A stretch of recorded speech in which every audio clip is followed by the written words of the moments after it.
The advice and opinions expressed by the host of Autism Live and her guests are meant solely as suggestion and should not be in any way construed as child-specific advice. The Center for Autism and Related Disorders advises working with a board-certified behavior analyst who has experience with autism before starting any intensive behavioral intervention. Any choices you make in determining your child's treatment are completely at your own discretion.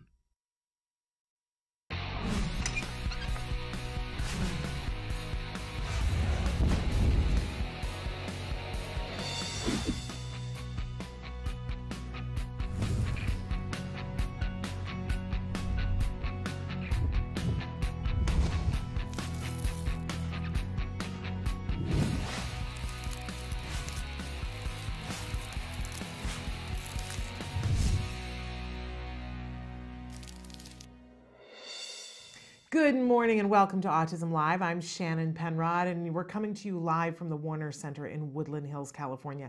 This is the home for Autism Live. It's also the home for the Center for Autism and Related Disorders. I'm so thrilled and excited to be here with you this morning. We've got a great show for you and we're going to be with you live for the next 2 hours talking about autism from a 360-degree perspective. What do I mean when I say that? I mean, this is a huge, beautiful, beautiful community full of a whole lot of people who aren't necessarily on the same page on any given moment. And while that's frustrating sometimes, it's also beautiful that we all are entitled to have different opinions about different things.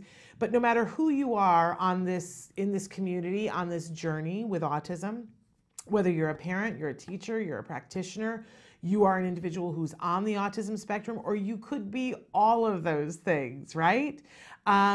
Which is an amazing thing to think about. There are things that you need when you're on this journey, and there are things that are tougher than if you weren't on this journey, and there are times when you need some support and some help.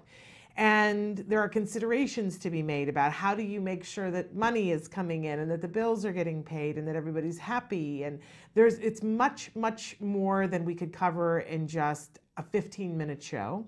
It's much more than we could cover in a 2-hour show. But 2 hours is the length that we devote to this on Wednesdays and Thursdays, and we cover as much ground as we can, and nothing's off the table. We want to talk about absolutely everything that gets in your way, everything that has the potential to inspire you to get more done, because that's a part of this journey too, right? Sometimes it's tough and sometimes it's wonderful, and it's everything in between. So that's what we're here talking about. And most importantly, we like for this show to be interactive. We want to hear from you. We want to know your thoughts, your feelings, your concerns, and your questions. So Samantha's going to show you some of the different ways that you can connect with us here, while I'm going to remind you that our homepage is autism-live.com. When you go there, you can be watching the live show. There's a computer screen. It looks like a desktop, right? And so there's a computer screen there. And if you click on the little triangle that's on the computer screen, it will start playing a show. It could be playing the live show if we're live during the time that you click on it, or it will show you the most recently recorded show that we've done. Now, if you want to go back in time, there's lots of different ways to do it. There is a memo tab up in the upper left-hand corner of that computer screen. If you click on that, you can watch the 100 most recent shows right there. So that's one thing that you can do, and you can start them and stop them and pause them and rewind and fast forward. That's the one thing about watching it recorded that you can't do when it's live. You can't rewind. Well, I don't know. Maybe you can rewind when I'm live, but you can't fast forward when I'm live. That's not possible. H.G. Wells hadn't figured out how to do that yet. Anyway, on the other side of the screen on our homepage, there's something called the live feature. It's a series of boxes. If you put your cursor in the one that says your question, all you have to do is type whatever you want to type, hit enter, and then it will show up here on my screen. It does take I think now we're seeing that it's like a 5-minute lag. I don't know why that is, but so especially if you're sending in a question during a live segment with the guest there, send your question in early or I get it later. And that's inefficient, but we'll still take it, right? Now, if you're watching and the show is not live, and the quick way to see that is to see if you can fast forward. If it's not live, make sure that you reference exactly who the question is for. If it's for me, if it's for Dr. Grampiche, if it's for a guest, make sure that if you don't know what the name of the guest is, reference exactly, as much information as you can give me as possible, saying, when she says this, I don't know which she it is. And then I get confused. I always like to say that I gave up mind reading to be an autism mom. which leads me to my next thing. We have lots of guests and lots of experts here on the show. I am not one of the experts, and I just want to be clear about that and remind everybody about that. I am an autism mom, a very proud autism mom, but I'm not an expert in autism. Although we've been on this journey for more than 11 years, I'm still not an expert in autism, and I'm completely clear about that. I like to pretend that I'm an expert in my particular child, but he's here with me today. I'll pull him in. He can tell you I'm not. Just so that and I'm not getting a Mother of the Year award. I promise you.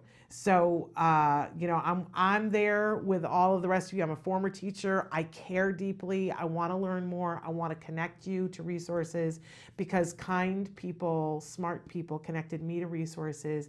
And we got the help and support that we needed over and over and over again in lots of different areas. So I care passionately. I always say to you, let's hold hands.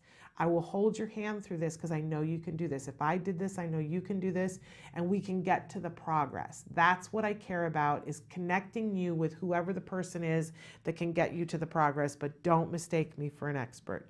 Please mistake me for someone who has an opinion and is a loudmouth. That you can mistake me for, but don't mistake me for an expert. That would be a mistake on all of our part.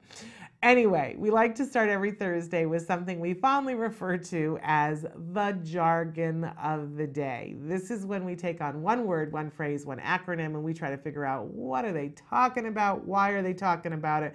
What does this have to do with me? And do I really need to know what this term is?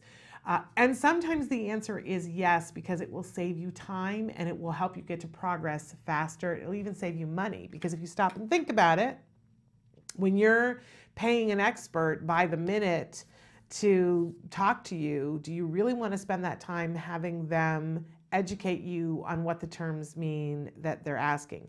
If you don't know what they are, yes, you do, but you can get further if you already have an idea. And I'll tell you this too, when you start to know the jargon terms and you start asking questions using the jargon terms, I have seen what the experts do and their faces change and they go, oh, I'm talking to somebody who knows what they're talking about here, and they will start telling you more. You get more done faster. So that's part of why we do this. And it's empowering. I think that's another part of it. So anyway, our jargon term today, which we've never done before, but this came up in a phone call that I was on with a parent the other day. I used the term vocal stereotypy. And they went, huh, what, where? And I said, yes, vocal stereotypy. And we should have that as jargon of the day. Why do we not do that? Because when I was in intensive early intervention with my son, this was a phrase that came up frequently. So vocal stereotypy. Let's start with our actual definition so we can make fun of it because it's filled with words that don't help us. Vocal stereotypy, non-contextual or non-functional speech including singing, babbling, repetitive grunts, squeals, and phrases unrelated to the present situation. Okay, as actual definitions go, this one isn't the worst one, right? Kind of makes a certain amount of sense, especially within the field of autism. I remember the first time I asked somebody, vocal stereotypy, what's that? And they said, oh, it's stereotypical behavior that involves vocal utterances. And I said, okay, you rearranged the words in that a little, but what does it mean, stereotypical behavior? So let's move on to our working definition so we get a little bit clearer picture here. Vocal stereotypy is noises that are made that are not for communication purposes. Now, some of our kiddos do a lot of vocal stereotypy and some of them don't. I will say this, that from my point of view, what I've seen and heard is that when our kids are making noises and capable of making noises, that usually we want to put that in the column of woohoo, that's good news. Because if they're making noises, then we don't have to worry about connecting things brain-wise and vocal noise-wise to get to vocal sound. And once we have vocal production, we can work really hard to shape that into words and to communications with a lot of our kids. Not all of them, because all of our kids are not going to get to speech. We're working every day so that a higher percentage can, and already the percentage is greatly improved over the last 10 years. But we'd love to get to 100%, right? But in general, when we hear these utterances, a lot of those kids, the vast majority of those kids, we can get to vocal speech and even to functional communication with speech. So it isn't something we want to dread, right? But vocal stereotypy can drive you crazy if you're the person who's the main caretaker for the person who's engaging in it, because it's noises that they are making. And a lot of times we call this a self-stimulatory behavior, although that's a little bit of a misnomer because sometimes it's to calm them down, not to stimulate them. But we call it stimming, vocal stimming. And it is something that is, the better phrase for it is that it's automatically reinforcing. So there's something internal that feels good about it. Have you ever had a cold and been so stuffed up in the mask of your face that you hum to kind of make it vibrate so that it like drains? It's an old trick that I was taught years ago, that you hum and it makes the mucous membranes vibrate just a little bit, and it will help you to be less stuffed up. Well, that in a way is something that is automatically reinforcing. It's on the inside. I'm not humming to make you happy. I'm humming because it feels good for my sinuses. In fact, humming, unless I'm humming for the benefit of somebody else, there are people that hum all the time because there's something soothing about it.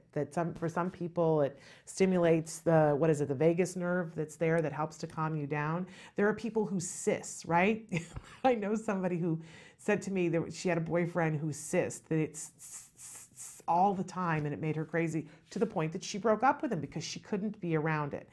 My kiddo made little R2-D2 noises, and he hadn't even seen Star Wars when he started making them, but he would make these I can't even do it because my voice is too low. He would make these very high-pitched noises, and it felt good to him. He would do it all the time, and whenever you'd be and even after he was speaking, he would make them, so you would show him something that was cool, and he would go, kind of like R2-D2 would. Or is it no, it's R2-D2 that makes those noises. So we see some kids that will just utter a word or a phrase over and over and over again, or sing the same little thing over and over and over again, or make grunting noises. All of those things come under the heading of vocal stereotypy. They're not functional in terms of communication. They're not meant to, to say, I want that. It's something on the inside that it is taken care of. And some of our kids do those because it feels good. Some of them do it because they're bored. Some of them do it to calm themselves down. But it's all under the heading of vocal stereotypy. And so if somebody's talking to you about, well, here's what we're going to do about vocal stereotypy, that's what they're referring to.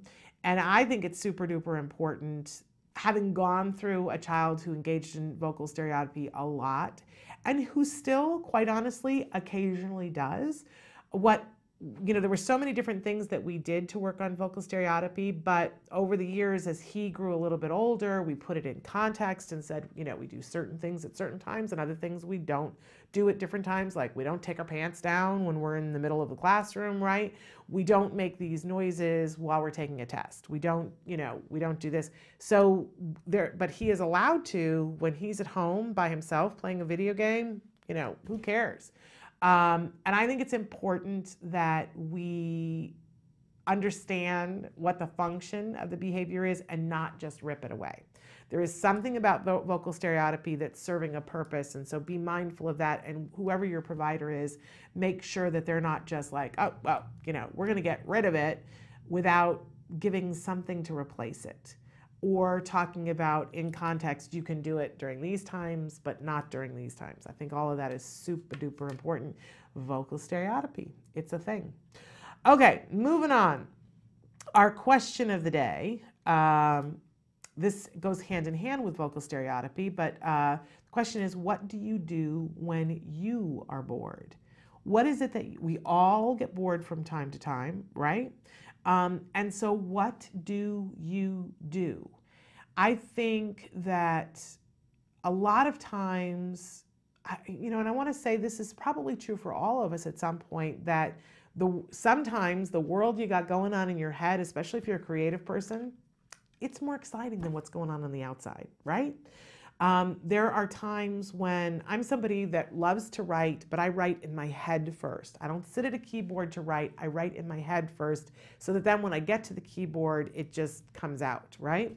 And while I'm writing in my head, I don't want to talk to anyone. I don't want to know from anyone. I tune out noises. But if somebody's there asking me questions, I get angry. I get frustrated because what's happening on the inside is more reinforcing to me than anything that's happening on the inside. And if you think about that in terms of our kids, that until they have things that are more reinforcing on the outside, what they have going on the inside is more exciting. And one of the things that it's rare that we see a kid who's on the autism spectrum who will convey that they are bored, right? Because they have something else that's going on that's taking the place of boredom. Sometimes it could be as simple as rocking. It can be as destructive as poking themselves in the eye to see the colors that are there. So they're not suffering from boredom, they're finding a way to take the place of the boredom. But a lot of the times the behavior that we see is a result of the fact that there is not something reinforcing enough for them. So I ask you to go through your day today and notice, when are you bored? What do you do when you're bored? How reinforcing is the thing that you do when you're bored? And ask yourself, if somebody took that away from you, how would you feel? And then think about, okay, what gets you out of it when you're bored? What is engaging enough to snap you out of the thing that you do when you're bored and gets you back into the moment? Because those are the kinds of things that we need to be thinking about in terms of our kiddos, about how do we engage them more. I particularly was struck by yesterday, we had a question from a mom who was saying that her son struggles with reading comprehension, but he's super duper bored in kindergarten. And it's rough. I was thinking about that last night and thinking about the first time I ever talked with Temple Grandin, and she said, she just was so bored in school as a kid, and that the baby math was so, and she refers to it as that way, baby math was so frustrating to her. And her one bit of advice that she gave me in the beginning is, don't worry about your son in baby math. Like, he's got to go through it because school will make him go through it, but if he gets an F in it, who cares? But while he's doing that, send him to Khan Academy, which is free and online, and have him take calculus, which he'll find more interesting. We didn't have him take calculus, but we had him take computer animation, so that they have something that they go, hey, that's more interesting to me, to balance, because sometimes it just moves too slow. So take a look at it. What makes you bored? All right, we always have a topic of the week, something that we like to focus on. And our topic this week, today in particular, is doing the right thing over and over and over again. There is this philosophy that my mother used to always say to me, do something even if it's wrong, right? Do something, because sometimes we get paralyzed. But the truth of the matter is that success comes when you do the right thing over and over and over again, and you check to make sure it's the right thing, right? Part of it is that we don't often check, but if you do the right thing over and over and over again, you will see results. And this, to me, nothing could be more true for me personally. And how I look at this, when we started ABA therapy through the Center for Autism and Related Disorders, I got to be honest with you, I looked at it and I went, these people are crazy. This can't possibly work. It just felt like, what are we doing? What are they doing? I don't get it. I really felt that way, that probably the first 2 weeks I was like, oof, and then I saw one thing change, and it changed behavior in me. And I was like, okay, I see where we're making progress. It didn't feel like a huge amount of progress, but it was progress. I just didn't see how we were going to get to the end. But over and over and over and over again, I was one of those moms who would come into clinic and I would go, how are we? That's fine. I see that he made progress on this, but how is he ever going to go to college? Like, I could not see the end game. And I was told over and over and over, have faith. do the, follow this. It takes time, have faith, and it was the truth. So we do the right thing over and over and over again. And I know exactly how my son's going to go to college now.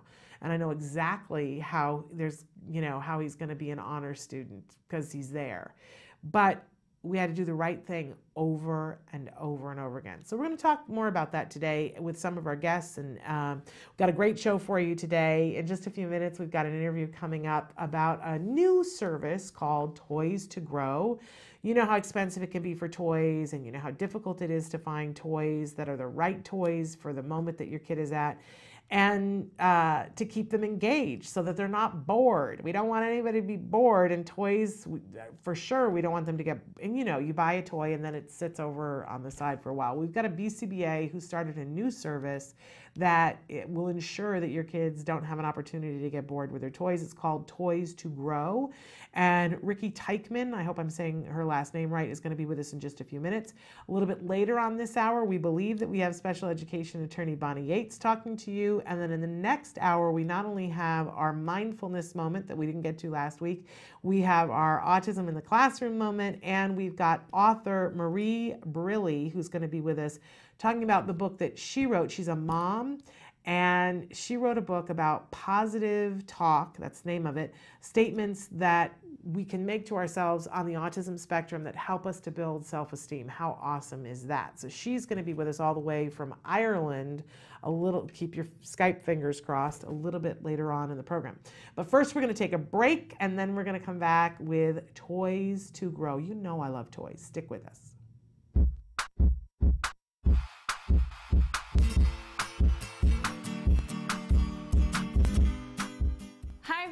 Welcome back. It's April, which means it's also spring.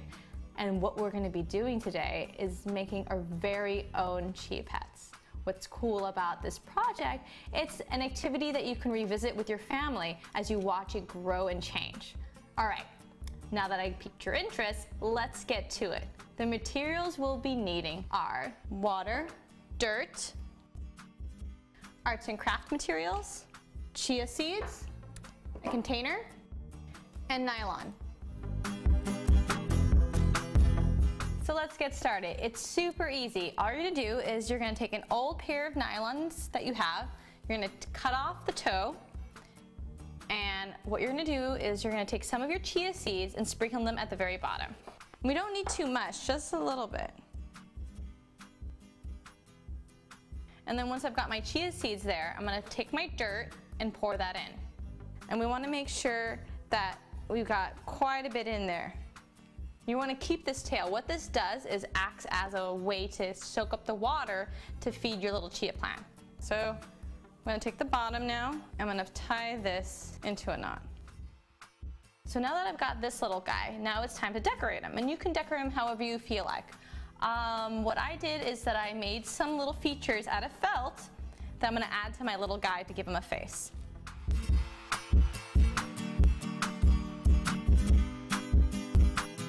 Now that I've got them all decorated, I'm gonna pour some water into my container and make sure my tail is all nice and soaked up in there. And here's my little buddy. I'm a mouse, but you can always make whatever kind of creature your child finds super reinforcing. Make sure they like the little animal that you make so they'll wanna come back and revisit him. As you can see right now, he's a little ball, but hopefully, keeping your fingers crossed, in a week he'll have some hair. With the snap of my fingers, we're gonna go through a week in a few seconds. And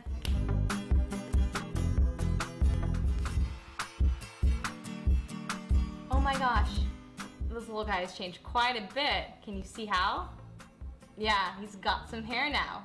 You can have your kids describe how this little guy looks to their friends, and you can even work on body parts by having them label all the features that this little guy has on his face. So let's see, what does he have? He's got eyes, a nose, a mouth, and ears. What do you think will happen to him if I stop watering him? Yeah, he probably won't be growing any more hair if I did that. Well, I hope you enjoyed this activity. I know I did. Tune in next time, okay? And until then, craft on. Bye, guys. Can you see me? Can you see me flying by your side.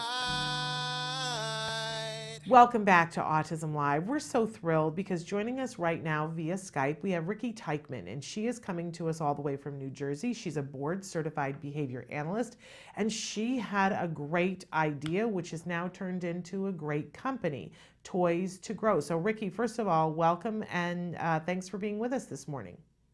It's a pleasure. Thanks for having me. I'm thrilled to have you here. So, talk to us about what your idea was and how Toys to Grow came to be. So for my day job, I'm a BCBA at a clinic, the Center for Autism, Puzzle Place in Freehold. So I use a lot of toys. We work with preschoolers primarily, and we use a lot of toys. We like to use them in various ways to target various skills, like matching, imitation, vocabulary, different kinds of things like that. And I also have 5 kids of my own. And that's a lot of kids. Yeah, they're also all preschoolers. My eldest is 6. Wow. So I do a lot of playing on the floor with them as well. Yes. So I take a lot, even though they're all pretty much typically developing, I take a lot of toys from the Puzzle Place and I bring them home and I use them with my kids. So one day I was on the floor with my kids playing one of these games. Have you ever, I've seen Peaceable Kingdom by you. Yes. It was called Hoot Owl. We love Hoot Owl Hoot. Love it. And I was playing with all of them together and they were all playing differently. Each of them was working on different skills while playing Hoot Owl Hoot. And a friend walked in on us and she was watching how my 2-year-old was just starting to match by color and move the owls along the board. And my 6-year-old and 5-year-old were like planning strategy, how to get all the owls into the nest. And they were all figuring it out on their own level. And she's like, wow, that's so cool. How do you know which games to get? I said, I work with kids, right? And we target skills. She's like, yeah, but they're all playing the same game on a different level. How do you do that? And I'm like, I don't know. I do this all the time. This is what I do I do it with my kids. And she's like, you should open up a store. And I told her that I can't open up a store as I have a full-time job. So she said, well, you should make it available to parents somehow. They don't know how to play on the floor with their kids. They might not know how to help them in the different areas that they need help with. So at that time, I was considering it. And then I got the same remarks from a couple of therapists who work with me, some parents some of our parents are like, so what game should I buy for Christmas? And I'm like, you could try that one. It's going to target all his skills in this area. It's going to target vocabulary. And I became the toy dispensing advice. So I love it. Really take it a little further and make it available to all parents so that they can all play on the floor with their kids and help them. So what is the actual, what happens with Toys to Grow? Are you just recommending toys? Because I think there's much more to it than that. Yeah, there is. Pretty much it's a subscription business. You sign up for your child's age, and we have it in specific ranges that target development, like 6 to 18 months, because a toy I would target a toy that you can work with from a 6-month-old until an 18-month-old, and many times even further. But that's the approximate age range. We have toys sections all the way up to age 10. And then what you get every month is you get the toy. It's a high-quality toy. And you also get a parent pamphlet, which is where all the ideas that I've been using this toy for are there according to domain.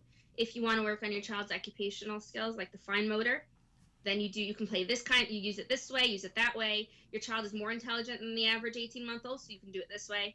And if your child needs help with imitation, you can play this kind of game with it. And some of those toys are pretty average. I mean, I have here Hide and Goldfish by Learning Resources. We love Learning Resources. They make such great toys. But I don't know this particular toy, so tell us what this toy does. This one is actually not a very fascinating toy straight off. I didn't have much fun with it just as it is. What it is a goldfish box. It has the bowl. Yes. And inside there are fish. And the fish come in 3 sizes. Let me show you. 3 sizes and 3 colors. And what you can do with this is, so in the original game, all you do is it's also good, but you take the fish out and you put them in and you can connect them.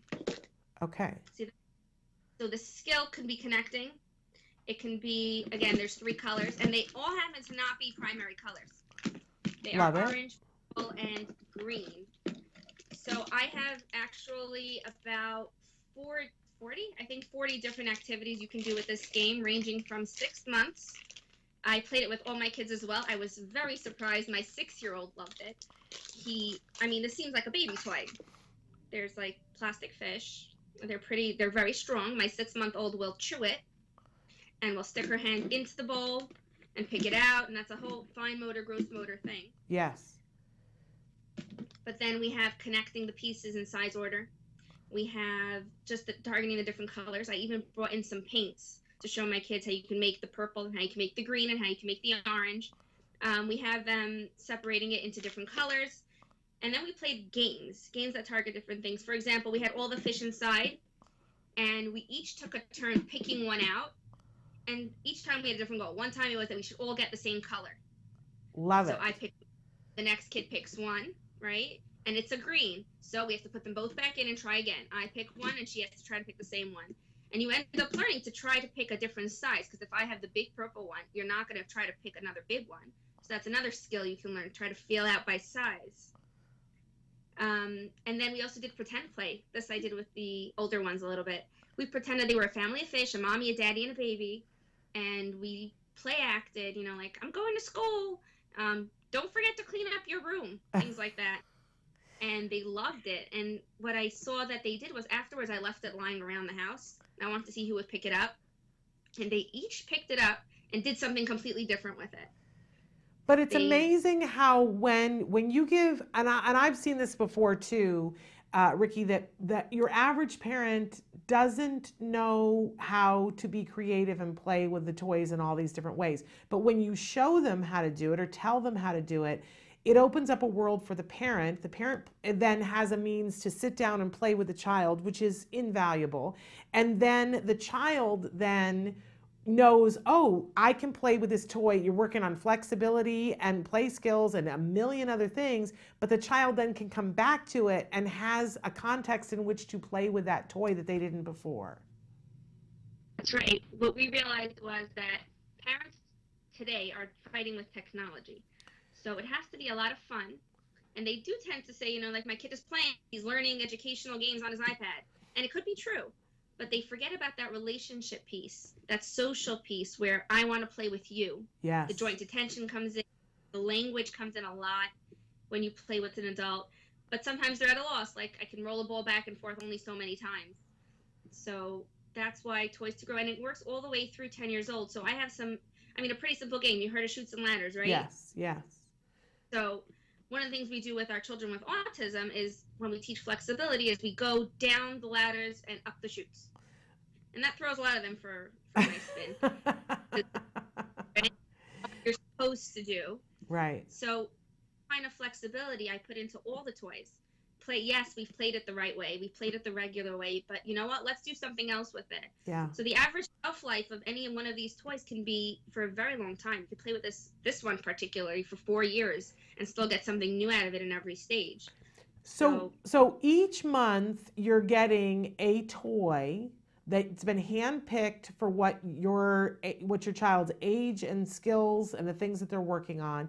And then do you keep the toy or do you send the toy back before another one comes, or you get to keep it? No, you keep them. It's going to build your toy shelf. I love it.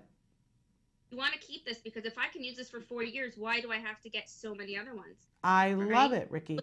12 toys you get a year should definitely keep you busy for a very long time. Okay, and so what a great service, especially because you're saving time, you're not spending I know so many parents who go and they're at the toy store and they're like, I don't know what to get, and you can misspend a lot of money and get a bunch of toys that aren't helping your child and that your child won't play with, and that you don't know what to do with them. So this is saving you money, saving you time, and you're going to be able to get the pamphlet which tells you exactly what to do with this toy. I think it's amazing, Ricky. So how do people get more information? How do they sign up? So right now we're in pre-launch. We're just preparing the first shipment of boxes, so you can go and sign up your email so that we can let you know when we're ready at www.toys2grow.com. Okay. And right now for Autism Awareness Month, since it is my job and what I love to do, we're having a 50% off if you sign up now. Okay. The other thing is that I didn't mention is that we are also having like a group, like a Facebook group that will allow you to ask questions. It's going to be a closed group. It's going to be manned by myself and some other educators. And if you have any questions on how to use your toy, what other ideas you can have, then you can find it there. I'll also be populating it with things that you have around the house already, like Lego, crayons. What can you do creatively with Lego? What can you do creatively with Play-Doh? Things that you already have. So that's another thing that comes with the subscription. They're going to start to be calling you the toy lady. You're going to be the toy lady. You like that? Toy ladies. I think it's great, Ricky. I think it's a great idea. So what's the website again to go to? Toys2grow.com. And it's the number 2. There it is. Samantha's got it. Samantha's got it up there. And what you do right now is give your email, say that you're interested in doing it, and you should do it right now because they're 50% off. So that's still in April. That's you can do it the whole April. Okay. To launch in May. So then we'll keep you updated. Okay, and then each month, it's a subscription, so each month you would get a toy. But obviously, if somebody decides at some point to, to stop the subscription, that they can. They can stop it at any time. There you go. I think it's super duper smart, Ricky, and I think, I think the pamphlet is great, but my 2 cents eventually, I'm sure that at some point on your Facebook, you're going to have videos as well showing, because we love to see as well as read. Codes. I'm sorry? With those QR codes you can scan? Yes. Yeah, so that's in the process of being developed. Very, very cool. I think it's super duper smart. Great thinking from a BCBA. Wonderful. So Toys2Grow, make sure you get it now during April. And again, the toy will be, it's not that everybody in May is going to get this specific toy. It's one that's going to fit after you fill up. Yeah. Okay. Thanks for being with us, Ricky, and thanks for letting us know. You wrote into us after you saw My Little House on the show. And just so you know, I don't know if you know this, every, in the months of November and December, we do the Festival of Toys. We'll have to have you back to talk about what your favorite toys of the year were. All right. That's going to be a hard choose. I know, right? It's like picking a favorite child. You can't, but we'll let you showcase a range of them. So we'll look forward to having you back during the Festival of Toys. Thank you so much. All right, take care. Bye-bye. Bye-bye. What a cool idea. I love me some toys. And let's not forget that I think a lot of times as autism parents, especially in the early years, we go, yeah, okay, toys, but I want my child to fill in the blank. Either, some of the hit parade is be able to sleep, not be self-injurious, be able to talk, be potty trained. Those are some of the things that we are like, I'm not as worried about whether my child can ever play with a Barbie or with a Matchbox car, right? But let's remember that those play skills help us to be able to do all those other things and things that come later. They serve as reinforcers once we get the child to enjoy playing, which means our life gets easier because we have a reinforcer that they like, and we know that having a reinforcer that they like is everything. But it also gives them safe ways to play, to gain social skills that they're going to need later on. It gives them that flexibility, and it helps them to be able to find productive ways to spend their free time, which is huge, absolutely huge. So love, love, love that this is a way that you can not have to do all the research yourself. Thanks to Ricky and Toys2Grow.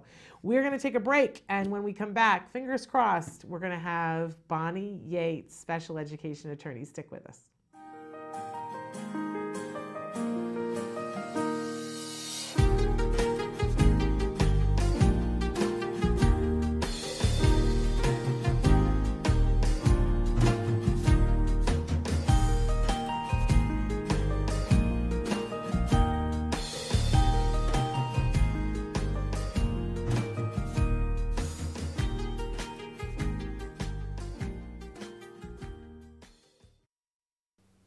Neurodiversity in parents.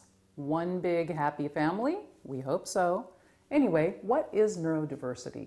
Everybody's talking a lot about it these days. Neurodiversity means that there's a view that people with autism just have a different way of being, and they should be honored for that. And then parents oftentimes look at autism as a disability or a disorder, and that can create some conflict. We sometimes throw up our hands, neurodiversity or neurodiversity. There can actually be some issues around this that we need to think about together. First of all, neurodiversity could be positive because it can create more of kind of a sense of acceptance in society. Yes, these people have autism, they're just different. It could possibly help create a sense of self-esteem that's improved in people with autism. They just realize, okay, I'm not damaged, I'm not bad, whatever, I'm just different. So that could be useful. On the downside, it could be an excuse to not give services to people with autism, to not have much empathy for their parents, and to not look at ways that they can be helped. And in many people that have autism, they do very well. Other people do not do well at all. They can't access services, they cannot enjoy their life, they're in pain. So it is important that we understand it's not just one issue. So how do we solve this when we look at neurodiversity? I think we have to look at it this way. It's kind of like when you have that big family dinner at Thanksgiving and everybody's around the table, you got your uncle, your aunt, your kids, your parents, everyone has an opinion. It doesn't necessarily mesh. And I think the way that we need to think about this is we need to respect each other's opinion, because actually we need each other. We need to be allies on this. The outside world is a big place for people with autism spectrum disorders and their families. We have to remember we're one big, happy, dysfunctional family, and we need to behave that way. We should respect each other, listen to each other, and we will all have a great time when it comes time to get together and celebrate the lives of people with autism.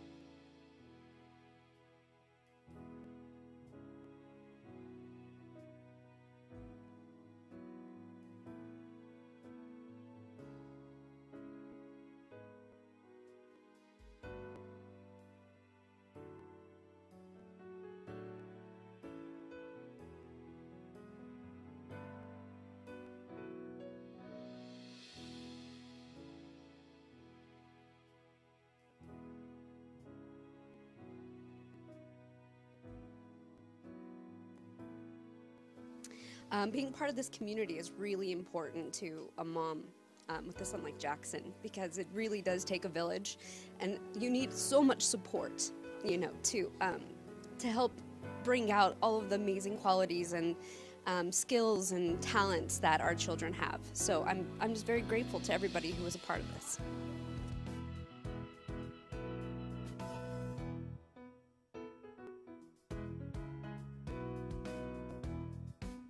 I think it helps with all sorts of that self-esteem, social skills. They seem to communicate a little bit with each other, and they had a lot of friends. The helpers were phenomenal, and I think the social skills for sure, because they, you know, they worked together and they did a couple of group things across the floor, and they sang songs together, and I yeah, for sure, I think it's a really huge deal. A great program.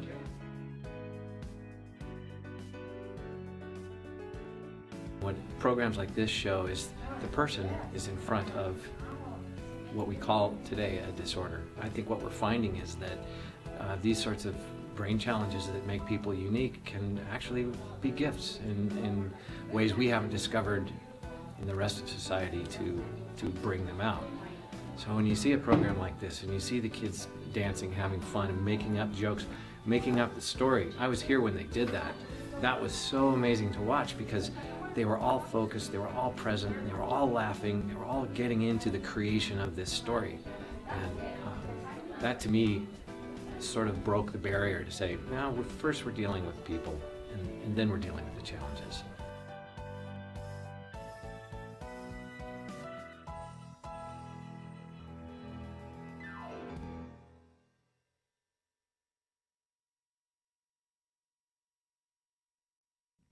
Welcome back to Autism Live. We're so excited because we have the fabulous Bonnie Yates here with us. She's a special education attorney, an amazing woman, and an amazing mom.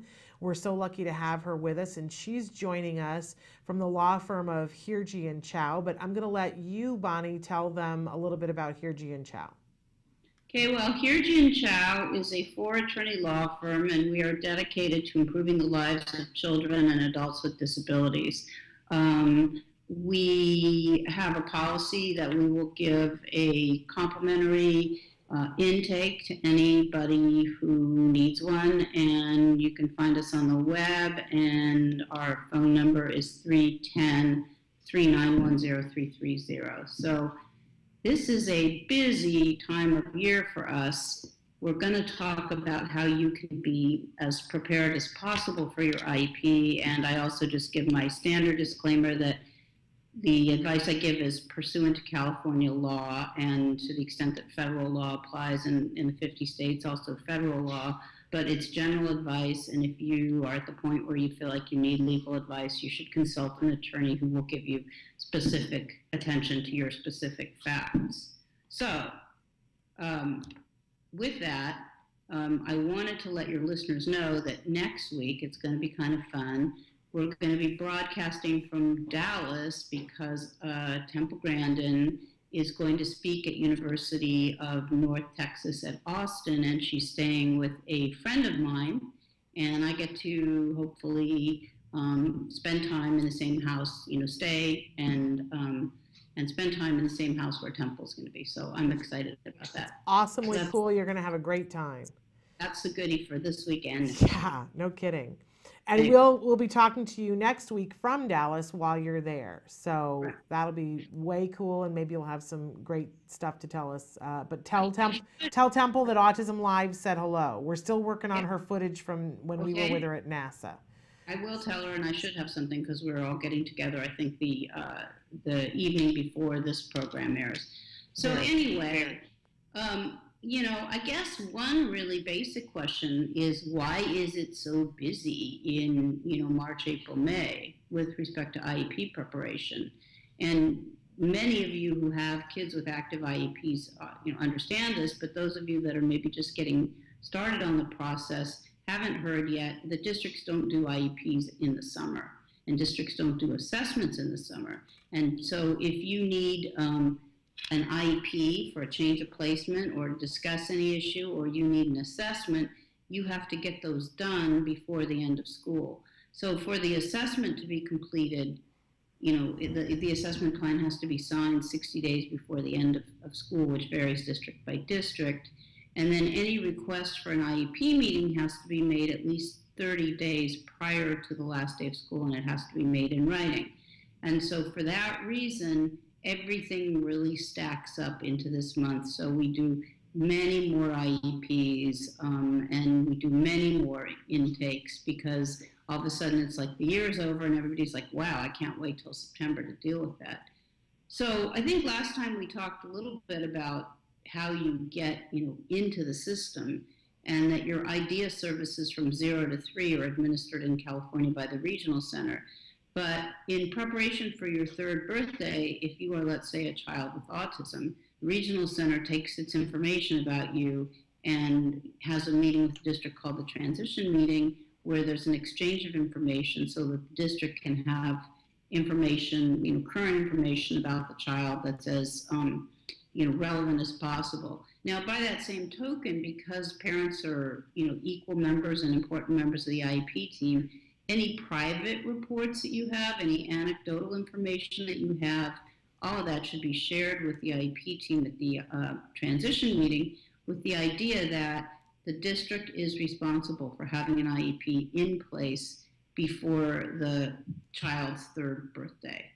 And so if you end up being one of those kids who your birthday's in the summer, it's really easy for the district to violate that procedural rule, because they will not necessarily notice that they need to get it done by the end of the school year, and you don't want to be in a position of having no IEP by the 3rd birthday, so that September rolls around and you're only starting to schedule the meeting and you may be missing class. So for those of you that have summer birthdays, time to jump on it now. There's not really that related, but if anybody's interested in it, we could talk about it at some point. There's a whole issue of what happens when you move in the summer, or when you move during the school year, and what happens to your IEP and how does it get implemented, stuff like that. We're going to stay more basic than that for this particular meeting. So, the first thing that happens at an IEP meeting in the very beginning is that the district reviews assessments that it has done in order to make a determination as to whether or not you are eligible for special education and related services. Most of the Autism-live children are going to have a very clear-cut eligibility of autistic-like features under the California Special Education Code. However, I just wanted to let you know that IDEA protects children with intellectual disabilities, hearing impairments including deafness, speech or language impairments, visual impairments including blindness, emotional disturbance, which is a real hot potato, and we have to talk about what that means and why so many young boys with autism are looking emotionally disturbed by the time they're 15 or 16. It's kind of a made-up diagnosis too, but it's used against our kids a lot. So emotional disturbance, orthopedic impairments, which would obviously, affect your mobility, traumatic brain injury, which has occurred to some students after a, sports-related injury, other health impairments, which is the catch-all category, which we could talk about, or specific learning disabilities, and who, by reason thereof, need special education and related services. So there's a couple things to say about that. I suppose you could be the prototypal autistic person who was perfect, and you didn't have any social skills, you didn't have any executive functioning problems, and you didn't have any academic or learning needs. And so therefore, even if you met the autism diagnostic criteria, you would not qualify for special education, because there has to be a showing that you need special education and related services in order to learn in your classroom. Now, I haven't met anybody yet that looks like that, but sometimes districts do try to take the position that, yeah, we know you have autism, but you don't need special education and related services to access your curriculum. And the response to that is, you're defining need too narrowly. You're not looking at my social needs, my pragmatic language problems, my weird way of talking, the fact that, I don't pick up on the fact that other kids are laughing at me, whatever it is. But districts do sometimes, with the high-functioning autistic people, try to take that position, which is ridiculous. Anyway, the only other eligibility categories I think that are relevant for us would be intellectual disability, and that really has to do with how high or low you score on an IQ test, and there's not uniform opinion about exactly what number of IQ points the cutoff is, but typically if you've got a score of 70 or below, you're in the mild mental retardation range. I wanted to mention other health impaired too, because kids with ADHD, you notice we didn't say ADHD was an eligibility category. So that's because it isn't an eligibility category. If you can show that your ADHD results in diminished strength, alertness, vitality during the school day, then you are, quote, other health impaired, which is kind of a catch-all category, but other health impaired is an eligibility category.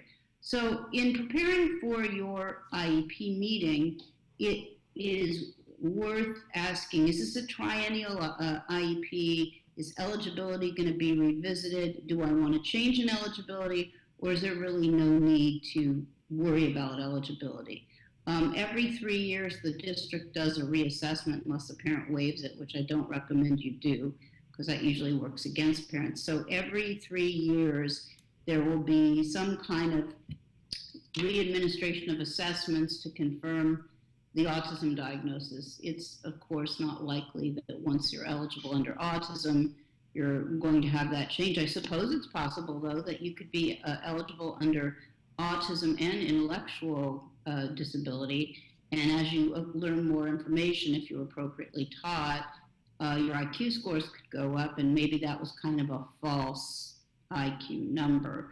So you may not need to worry about eligibility at all. If you aren't going to be talking about eligibility, then basically the IP team needs to figure out what this person, presents like, and what services they need in order to help the person make progress in whatever setting is the appropriate setting. So if there's no eligibility question at the IEP meeting, then you move on to the issue of what we call present levels of performance or PLOPs and unique needs.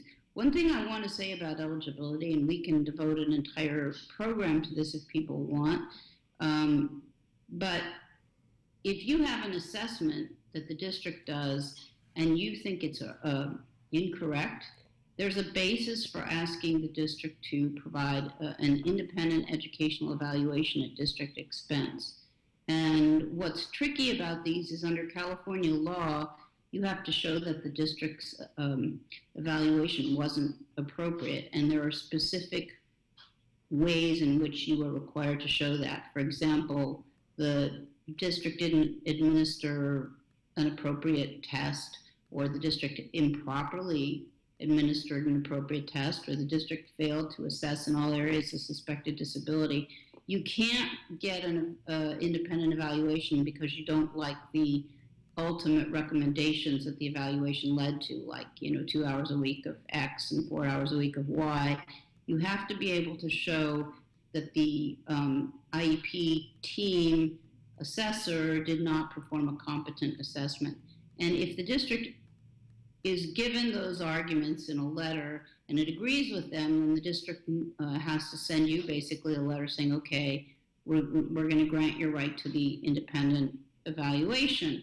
If you end up with a situation where the district decides that it's going to stand on its assessment, they have to file for a due process hearing, and the sole issue to be decided in the hearing is whether or not the district's assessment was appropriate.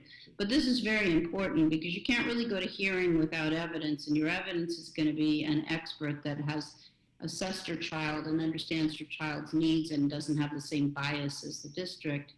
And those assessments are expensive in California, between $5,500 and $6,500 often. And so if you can get a district to pay for the IEE, that can be a very useful, helpful thing. And when I say we could have a whole program on this, what I mean is we could talk about, we could walk through step by step, let's say a case and what happened, and you will see that it's tricky. It's much easier if you want to know what your child's needs are to go pay for an evaluation. The problem is it's oftentimes not going to be reimbursable, and it's also very expensive.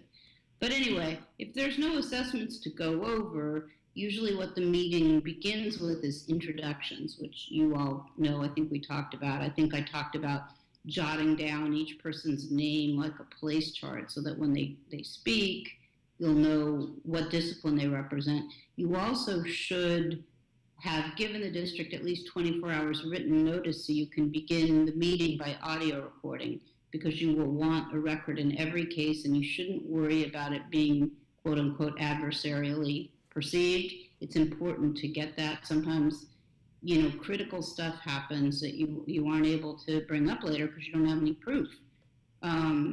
So your recorder's running, you've got the names of the people from the various disciplines.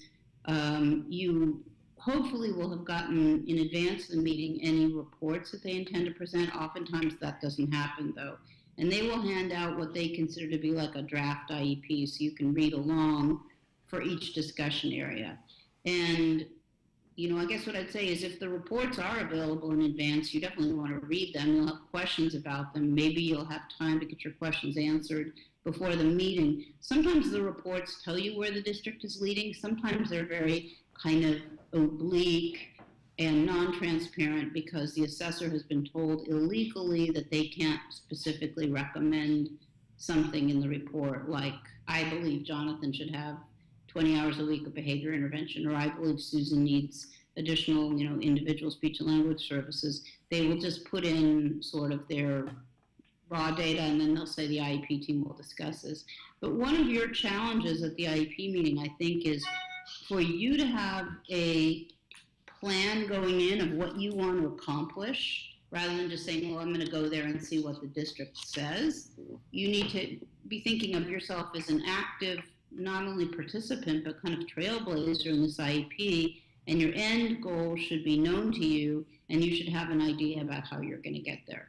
So let's say your goal I'm going to pause you right there, Bonnie, and we're going to go to a commercial break because we have a question that came in that pertains exactly to what you're talking about, and then we're going to come back after that. So hang on to that thought. Did you email the question? I did not email it. I'm going to read it to you during the break. Yeah. And so we're gonna go to break. Everybody take a pause and look at this. We'll be back with more Bonnie Yates after this message.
Logan Shepard. At first glance, he looks like a typical American teenager. He plays in a band, loves hanging out with his friends, he doesn't like doing homework, and he's not really fond of broccoli. But Logan Shepard is not your typical 14-year-old. Logan was diagnosed with autism at the age of 2. He was nonverbal, made no eye contact, and his parents were told to abandon all hope. Instead, his parents began an intensive intervention treatment. At its center was a quality ABA program known as the CARD method. This is Logan Shepard now. All I really want to say is, like, I'm kind of copying Martin Luther King. I kind of have a dream, like, that one day, like, I can just, like, inspire people to never give up. Because, like, that's what I want to do in life. Because if I can succeed, they can succeed. And I will succeed.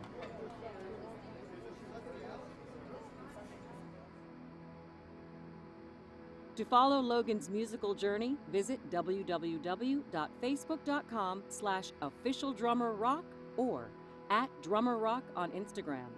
For more information on the CARD method, visit www.centerforautism.com or call 800-345-CARD. Rock on, Logan.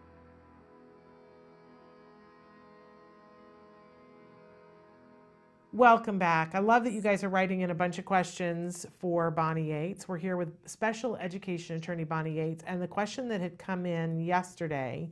Good morning, Shannon. I have a question for Bonnie Z. Yates. My son is mild to moderate special in a mild to moderate special day class. His eligibility is speech or language impairment. Last year, he was diagnosed with ASD level ADHD inattentive type mild intellectual disability. The assessments were done through his insurance in Los Angeles Children's Hospital. My question is, should I share this information with the school? Will it benefit him or not? How will they decide which will be the primary diagnosis? Does it matter what the primary diagnosis is? Do I tell them before we get into his annual IEP, which is at the end of April?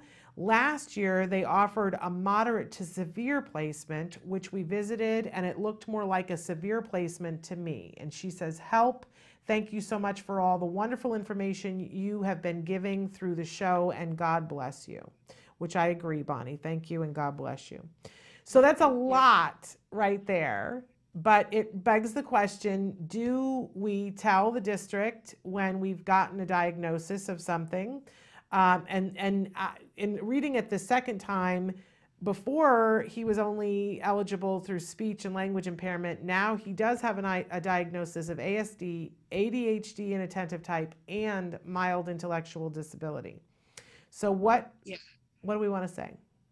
Well, I think one thing I want to say in a gentle and, loving way is this is the kind of specific question that I'm talking about when I say people need specific legal advice, because this situation really turns on what her goals are for the child. I don't know the age of the child. I don't know the child's, school district. So in a general way, there's always this issue of whether if you get assessments at children's hospital, whether that's a medical assessment or whether it's an educational assessment. And if the district doesn't like the assessment and it wants to kind of get out from under it, it may say it's not educational. It's not educational. We don't have to consider it. But I wouldn't be able to tell that until I actually looked at the assessment, saw who did it. Was it a psychologist? What is the person's, area of expertise, et cetera. That said, I would think that you would want to let the school district know that your child had a diagnosis of ASD, because there's a general, perception that more intensive services are going to be needed, and that the district is on the hook for paying for those during the school day. Now we're not told how old this person is, but another thought that occurs to me is, did the district fail to appropriately evaluate this child? If the child is 3, okay, but he isn't 3 because he's already gotten eligibility, the district should have figured out that he had autism. And so there's a failure there to appropriately assess and presumably give appropriate services. And so there may be a lot of liability that the district has that the family can then use to leverage out more appropriate services. So, you know, in the days before insurance, I would sort of assume that this child had no one-to-one direct format ABA, and I would be looking to get those services from the district. I don't know now whether this child, now that this child has a presumptively medical diagnosis of autism, at the very minimum, he or she should be eligible for insurance-funded ABA services, assuming the child is in California. And depending on the age of the child, I might say, forget about mild, moderate, forget about all of this stuff. Find a private school that will take this kid with a shadow and use your insurance-funded ABA to put your child in a normal environment without, too many kids, with supportive, faculty and staff, and play that out through preschool and worry about your IEP for kindergarten later. But I don't know that those are the actual facts, and the question is in some ways more general than that. But I guess I'm coming down on the side of, let them know about the autism, but a lot of the time when the district is told the child has intellectual disability, that has kind of an unfortunate psychological effect, because we have studied this and it has been shown that, if a child is perceived to be of normal intelligence, the expectations will be higher and the staff will work harder. So, generally when a child is diagnosed with intellectual disability, I really do think that's stigmatizing for the child in terms of, how it affects the people who work with him or her. But the problem is, if you've got a report that says both, how are you going to report the autism without also sharing the intellectual disability? And it would really all go back to having a professional look at that report that you got from Children's Hospital to see whether it's worth the paper it's printed on, because it's got to be a strong report, and then you can kind of strategize how to use it. So if we can summarize here, Bonnie, then some of the things to be considered are that for all of us, but this is true, but in particular for this mom, we need to know what her goals are, what it is that she's looking to get before you can make a complete, and that this is a case that would really benefit from her, for instance, reaching out to you and doing that consultation that you were talking about at the beginning of the show, right? Correct. But I will say this, and I'm very comfortable saying this in a very general way. The goal is to keep your child out of a moderate to severe placement. The goal is to keep your child in general ed with support as long as possible. The reason for that is because the sad historical lesson of the last 20 years for me is that not much really good teaching goes on outside of general ed for the most part. There are exceptions, but we have terrible limitations in terms of appropriate placements for children that are not, autism with normal IQ. So this is a very hard question. There's a lot of strategic considerations for her. She needs help before she goes back to the IEP team. Great. The next question is an interesting one. What happens if we don't sign the IEP? Is it an automatic stay put? That was question 2, I think, right? Yes, that's exactly right. Okay, so for that situation, the law in California is different than federal. So let's talk about California. Basically, California says you can consent to the parts of the IEP that you want and reject the rest. And if the district is comfortable with that, the district can implement the parts of the IEP that you agree with. Or if the district is uncomfortable, then it has to file for a due process hearing and get an order that it's IEP offered FAPE, and so it can implement it in total. In the good old days, when we'd go to an IEP meeting and the district tried to rewrite the IEP and take away something that we thought was beneficial, which is clearly what's happening in this situation, that's why the question is being asked, we would be able to just automatically invoke stay put by saying so or by writing it down on the IEP. But districts got more clever, and they started arguing that in order to trigger stay put, you had to file for due process. And so whether or not the district is going to honor stay put without a due process filing is going to be a district by district determination. There's no hard and fast rule. But it is clear that once you file for due process, you automatically get an injunction freezing the educational services in, status quo, and that while that hearing is pending and being decided, you will have stay put, and you have it on appeal and so on. But I don't think that's helpful to this person. I think this person wants, as anybody does, to be able to invoke stay put without having to file for hearing and have a clock start running. So the answer is you can try it. It might work, it might not work. It depends on whether the district wants to, take on a hearing about this issue or not, because if you file for due process, guess what? They're going to have to defend. So I think that's the answer to that question. It's like test the waters, send them a letter and say, I'm not signing the IEP. My understanding about the way the law works is that I have an automatic stay put. Please confirm within 48 hours whether you are going to maintain the services in status quo or not. And that'll probably get an answer for you without having to file. And then the last question that I didn't fully get to read to you, but I'm interested in the flip of this. How can it be that the printed IEP after the meeting usually has missing info discussed in the meeting or things removed that were not discussed in the IEP, and how to prevent this going forward? Thank you, wise ladies. I just had an IEP last Tuesday, and I said I wasn't going to sign.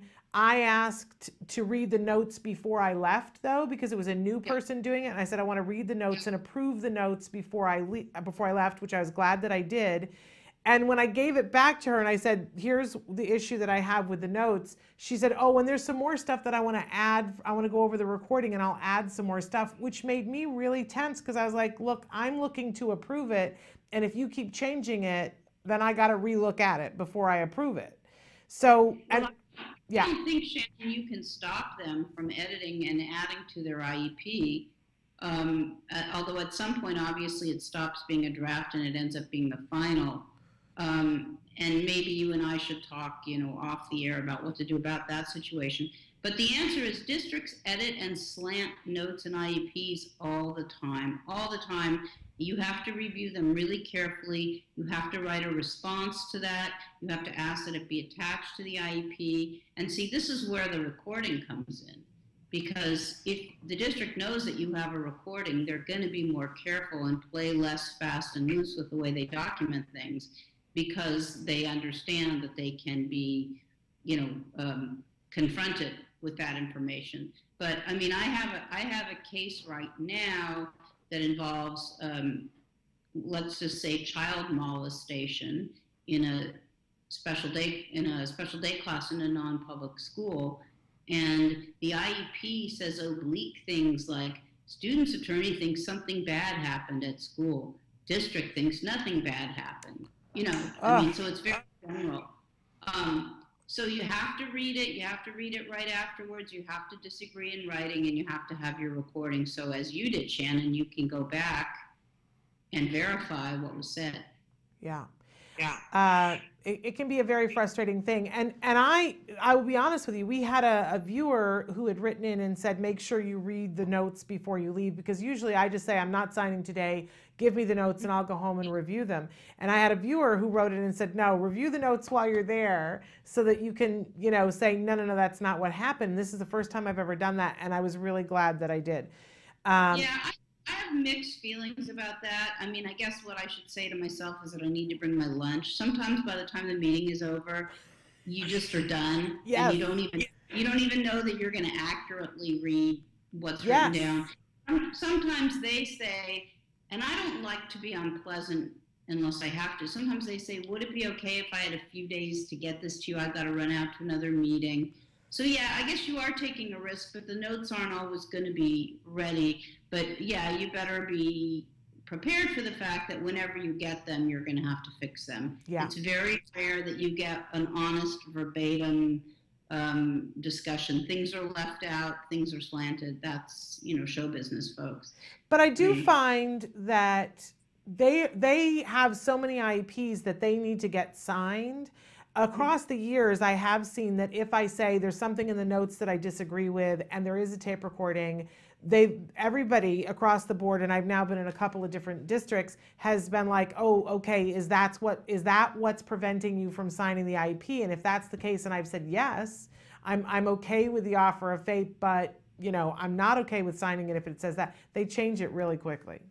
That's been my experience. So I think that your point is a good practice tip, which is where possible, review the notes at the time. And document any disagreement. There's one other thing I wanted to say about initial IEPs, which is if you want to, dispute the initial IEP, you should consent to the things you can consent to. You should consent to eligibility or whatever. You should not leave the IEP blank, because when you go out and you pay for a bunch of private services and you want the district to reimburse, they're going to go back and look at the initial IEP and they're going to say, well, gee, you didn't consent to us doing anything, so we couldn't have done anything. Right. That's a really good point, Bonnie. Unfortunately, we're out of time. I don't know how this happens, but it happens every week. It does happen every week. But it just says to me how important this segment is. So next week, we're going to pick things up about IEPs, but you're going to be in a house with Temple Grandin, which is just delicious. And as always, I want you to take a minute to talk about Hear Ji and Chow and tell them how they can connect with you. Okay, I will do that, but I will just say to you, Shannon, it's obvious that your audience feels the press of IEP season 2. So if we can squeeze in some extra time, love it. Maybe we should try to do it. Okay, really quickly, Hear Ji and Chow, LLP in Culver City, 310-391-0330. And I really... the questions are way better than anything I could sort of come up with in a contrived way. So I really appreciate everybody sending them and having an opportunity to consider them, because they're good. We appreciate you. All right, I'll be in touch with you to see if we can squeeze some more time in, but thank you so much and have a great weekend. You too, Shannon. Bye-bye. Okay, bye everyone. All right, we have got to take a quick break because it is time for us to be talking with Marie Barilli, I think that's how you pronounce her name, and we're going to be going all the way to Ireland to talk to her. She's a mom, and she's written a book called Positive Talk. It's positive affirmations for individuals who are on the autism spectrum to say that help build self-esteem and reduce stress. So stick with us.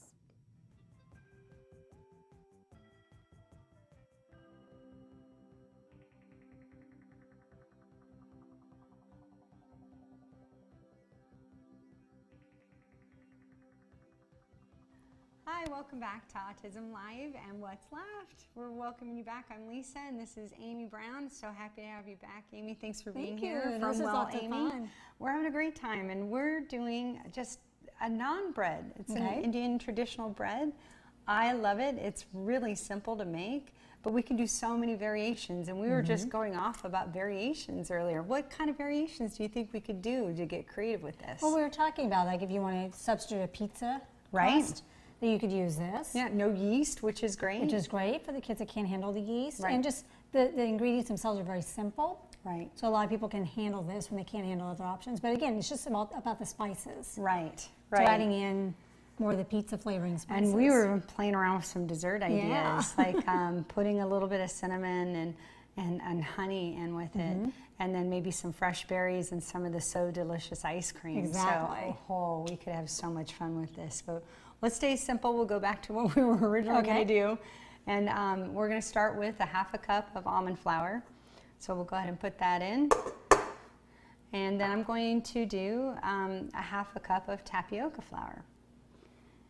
Now, one of the things that it asks for is just a pinch of salt. Do you mind, Amy, grabbing me just a wee bit of salt there? Thank you. And you can do less or none. It's all good.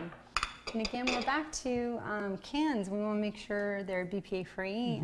We want to make sure that it's the real food that we're buying, and we've got organic coconut milk, and it's the full fat, or fat, flat. Full fat. We want to make sure we have the full fat in what we're cooking with, because the light version just does not turn out as well. So this reminds me a lot of pancakes. So but simpler than pancakes. And it is. Less ingredients. So we're going to go ahead, mix this up. Now we're at the skillet. So now what we're going to do is put it onto medium-low heat. These things heat up. The cast iron is so great. Why would you use cast iron over a non-stick? Well, non-stick is easier because obviously it's not going to stick, but the coating that they use to make it non-stick is very toxic. Right. And so when we're focusing so much on trying to do healthy ingredients and being very safe that way, the last thing we want to do is actually cook the food in something that's going to be more toxic. Right. We don't want to mess up all the good preparation we did in the food in a pan that's going to destroy those wonderful ingredients. So how do you know when it's time to turn it over? Well, right about now. It looks, we've got the bubbles going on in the middle, and the sides seem to be ready to go, so we're going to be brave and go in for the turn. So here we are, we're ready to go. There's one down and 4,000 more to go. Just kidding. But if we want to make and freeze these, we can definitely do that.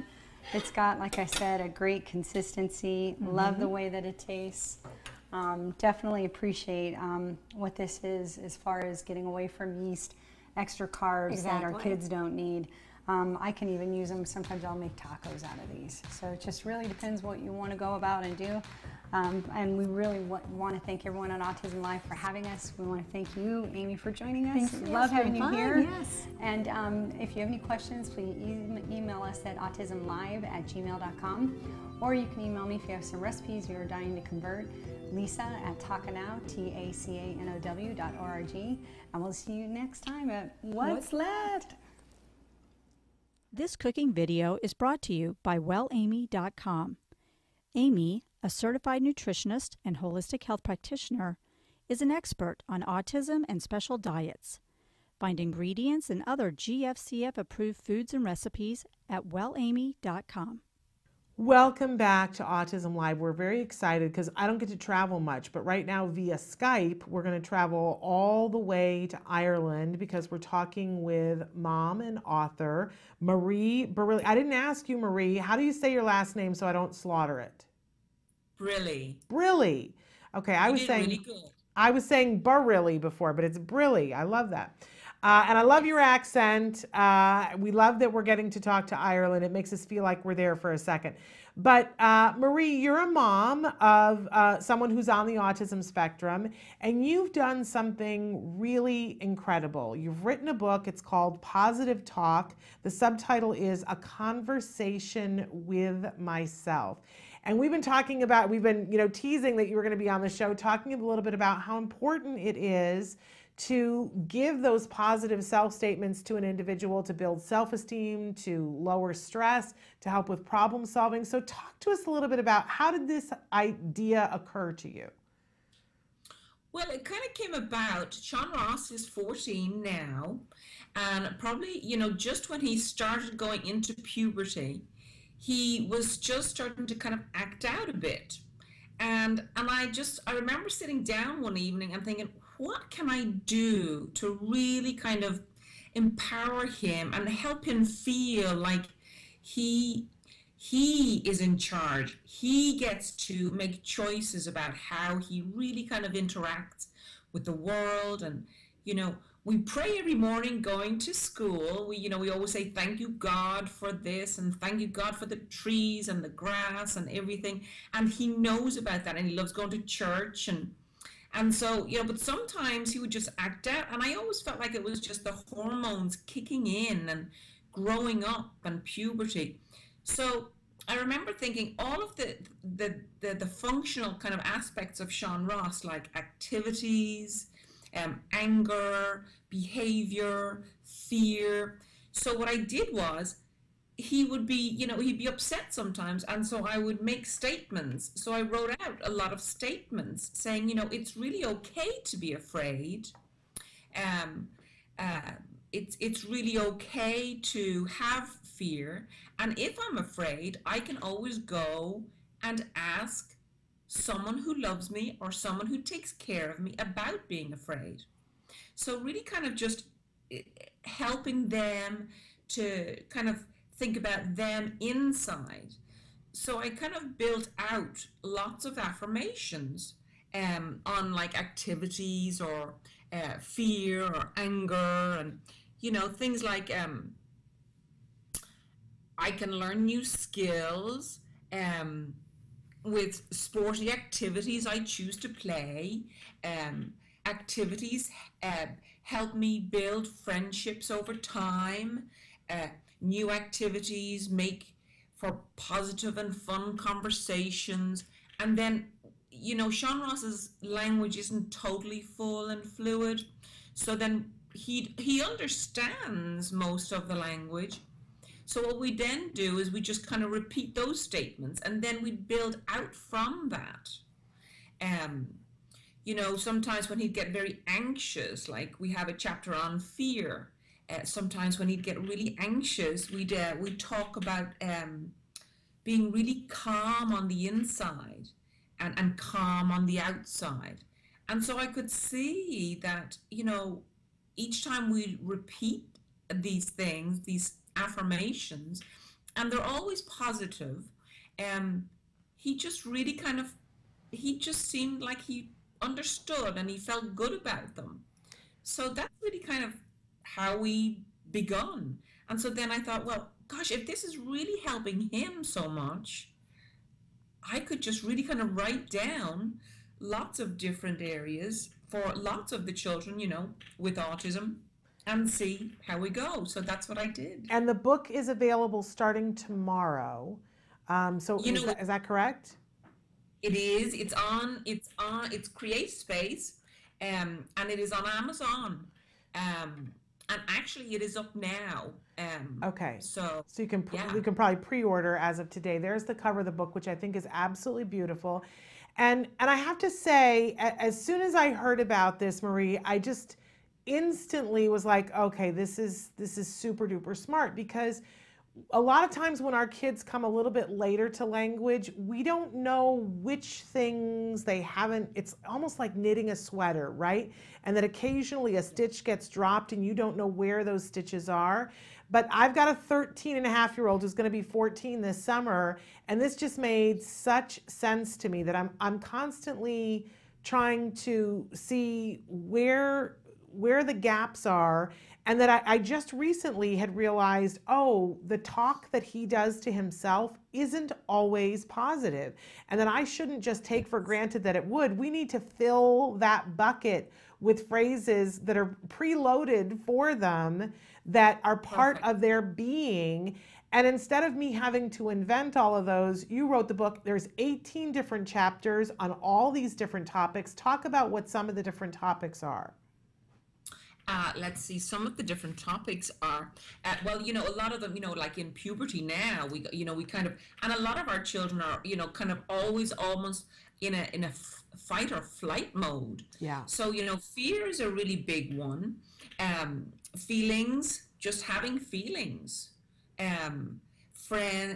Frustration is another one. You know, I know sometimes Sean Ross will kind of press on his nose. That's one of his, you know, stims. And so, you know, I know that means that he's either frustrated or, you know, something is going on. Holidays is another one, another chapter, because that's really important. You know, sometimes we think that, you know, holiday time, oh, you know, it's just downtime. But a lot of the time they're kind of anxious at that time too. Yeah. So anxiety is a really, let me try and give you some here, just the examples of some things let me just check here. And while you're doing that, I just want to say too, I think the title's really smart because it says exactly what it is. It's positive talk, but a conversation with myself, because really that's what we've been working so hard at, creating conversation with other people. We need to be mindful of the conversation that they're having with themselves, and that it is positive. That's where self-esteem comes from. We all know that, you know, what we think becomes what we say, becomes what we do, and that's our experience of the world. So if we can get in there and fill the bucket with those positive statements that are coping statements, some of which you gave an example and you're going to give us more, we will have a happier child who is able to cope, a happier teenager.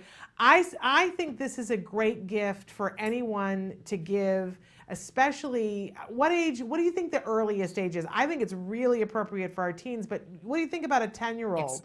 You think this? Well, and That's the thing. I never actually put an age on this book because, you know, it really depends on language acquisition for the child and how they comprehend things. And so you really can, if a child has real good language at about 8, at 7, if they can still pick and choose some of these really good, because all of the statements in the book, they're all positive. There is nothing negative. And so the whole idea is repeating them. And you don't have to even have the book in hand to sit down and do it. I mean, like fear, let's say, for fear even. I'm not happy when I let fear win. I will say no to fear. Fear is not going to keep me from doing things I want. When I'm afraid, I'll say that. And so, you know, there's some of the things, but the more and more and more, like I will repeat some of these to Sean Ross over time. And, you know, if I know, depending on what area he's having kind of a challenge with on that day, if I repeat the sentence, even just 2 or 3 times a day, and then I always do it at the end of the day, you know, when we're just about going to bed, because, you know, we kind of retain that affirmation or that kind of language or, you know, thought process probably a little bit better, and we kind of process it through the night, I think. I think so too. So I think that they kind of cement, and I think that the most fabulous thing came about, it was about 4 or 5 nights ago. I had always talked to him about being really calm on the inside and really calm on the outside. And it was about 9:30, it was about an hour before bed, and he's not allowed computer. And so I came into the sitting room and I said, Sean Ross, you can't have the computer right now. It's not time. You have to turn that off. And he turned around and he goes, Mommy, we have to be really calm on the inside and really calm on the outside. And I thought, bingo, it's working. This is awesome. That is awesome. Yes. So I thought that was just really success. That's success. It's so you're so smart, Marie. How did you come? Do you have a background in this, or you're just an awesome mom? My background is I have a bachelor's in psychology. I got at University of Texas, and then my master's of science is in applied clinical psych from Texas A&M. Yeah. So clearly you're the right person to put this together for the rest of us who don't have this background. It's an amazing book. As we said, it's officially launching tomorrow, but you can get it today on Amazon. It's called Positive Talk. The subtitle is A Conversation with Myself. It couldn't come from anybody better. An autism mom, but also a mom who has great experience and degrees in this field.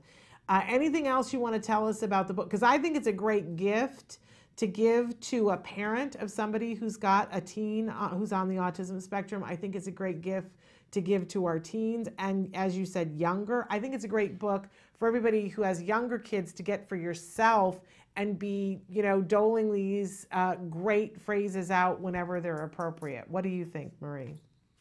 I do. I think that, and here's another thing that I thought about today, because Sean Ross kind of came full circle on me about this whole, you know, positive affirmations book by saying what he said to me. I thought, you know, sometimes maybe I could even read some of these positive affirmations for myself, even though I have written them.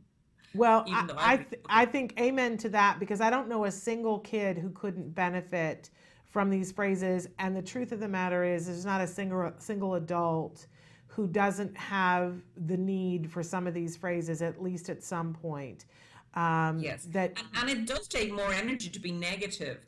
And so if we have building blocks and we have, you know, statements, because our children don't typically, they just don't typically think about, you know, I'm doing the best I can do today. Yeah. They don't really kind of think in those ways. And so if we can say these affirmations and you know, keep on repeating those really nice things, you know, I think we can have good outcomes for that. I absolutely agree with you. I think, you know, I've always said, and I didn't coin the phrase, but nature abhors a vacuum.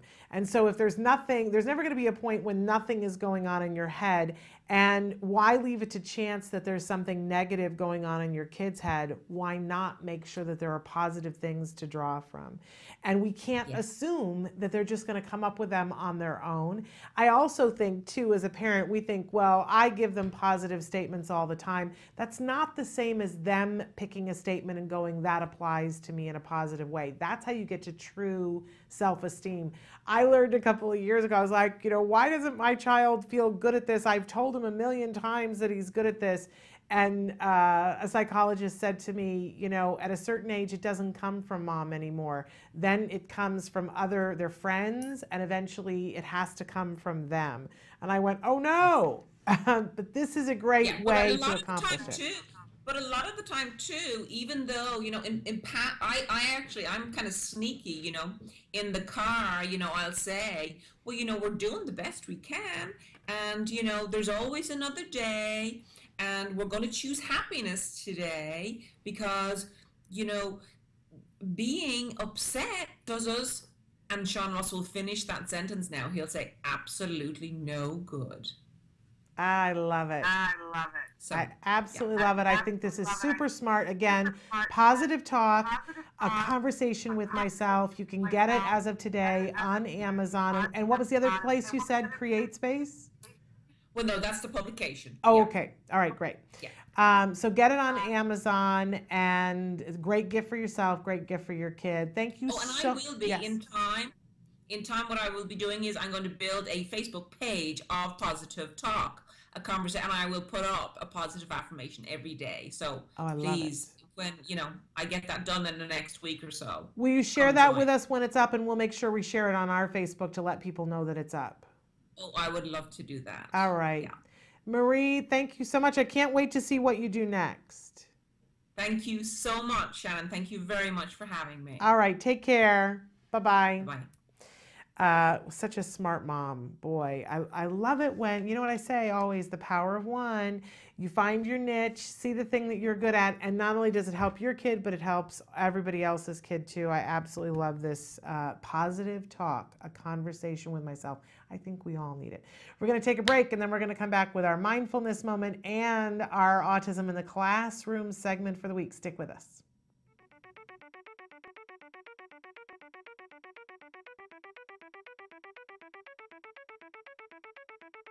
Hi, I'm Shannon Penrod, and we're at the ABCs and XYZs of Special Needs Conference. And this year, for the first time, they've got something really remarkable. It's the Entrepreneurial Boutique. These are all items that have been made and are being sold by individuals who have special needs. So we're going to do a little shopping and talk to some of these fabulous entrepreneurs. Come on. My name is Molly Rarick, and I'm founder of Breed's Gift. We're a nonprofit that serves teens and adults with special needs, like Chase here. We were founded in 2013 and serve people in the Conejo Valley, Santa Barbara, and LA. Our main objective is to give our participants the skills they need to gain a more independent life. My name is Shelley Cox, and Lisa Zalagi and I are founders of Creative Steps and Create Micro Business Enterprises. And the items that we're selling here today are all made by the clients who have passions about what they want to make, and then they get the profits from what they make after we've paid all of the other expenses. We are here today because my goal is to be independent, and also I would like to share all my artwork, and I would like to sell. Thinking about at his young age being a businessman, it's amazing. I cannot be more proud.